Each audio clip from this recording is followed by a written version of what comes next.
Hello guys, what's up? So I'm back again for another tutorial video. So in this video, I'm going to show you how to change your personal hotspot password on your iPhone. So if you're interested, just keep on watching. But before all that, if you are new to my channel, consider to like and subscribe for more videos like this. And also, you can comment down below if you have something that you want to make a tutorial about. So without further ado, let's start the tutorial. So to change your personal hotspot password on your iPhone, it's actually pretty easy. Just follow what I'm going to do. So for the first step, open the Settings app on your iPhone. And once you're in Settings, scroll down until you find the Personal Hotspot option. Now, if you don't see it or you can't tap on it, make sure that your mobile data is turned on first. This is because the Personal Hotspot settings won't be available unless mobile data is enabled. So if your mobile data is off, simply turn it on and then go back to the Settings page.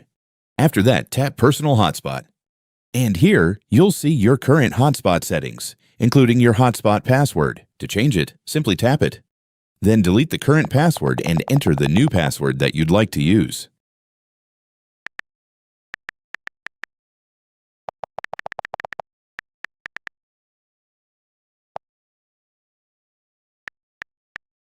Once you're done, tap Done at the top right corner of the screen to save your changes.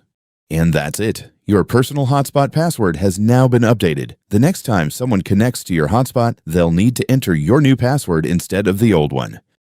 And so that's just how you do it, guys. Now that you've watched this video, you can now do it yourself. So that concludes for our tutorial video for today. Thanks for watching. Goodbye.